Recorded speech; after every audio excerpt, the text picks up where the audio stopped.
আজ 22শে শ্রাবণ, বাঙালির চিন্তা ও মননের প্রাণ পুরুষ রবীন্দ্রনাথ ঠাকুরের ৮৪তম প্রয়াণ দিবস।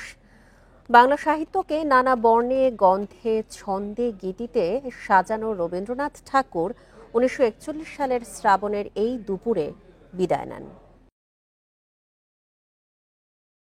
শ্রাবণের আকাশ আজও যেন ভারী, বাতাসে স্মৃতির অনুরণন, ভেসে আসে এক শোকগাথা।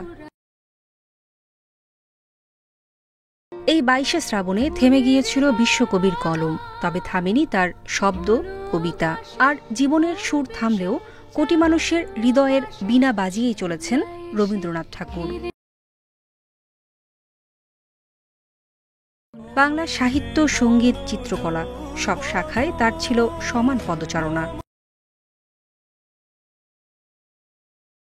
তিনি শুধু কবি নন, তিনি এক সমস্ত সৃষ্টির সঙ্গীত। বাঙালির গানে, প্রাণে, মননে বেঁচে আছেন তিনি যুগ যুগ ধরে। আজও যখন শিশু গায় আমার সোনার বাংলা, যখন কোনো তরুণ তার প্রেমে আবিষ্কার করে রবীন্দ্রনাথকে, অথবা শ্রাবণের ঝড়ো ঝড়ো মুখর বাদল দিনে যখন কিছুতেই মন লাগে না, তখন মনে আসে বিশ্বকবির কথা। রবীন্দ্রনাথ থাকবেন যতদিন বেঁচে থাকবে বাংলা ভাষা। নুরা জান্নাত, ইন্ডিপেন্ডেন্ট নিউজ, ঢাকা।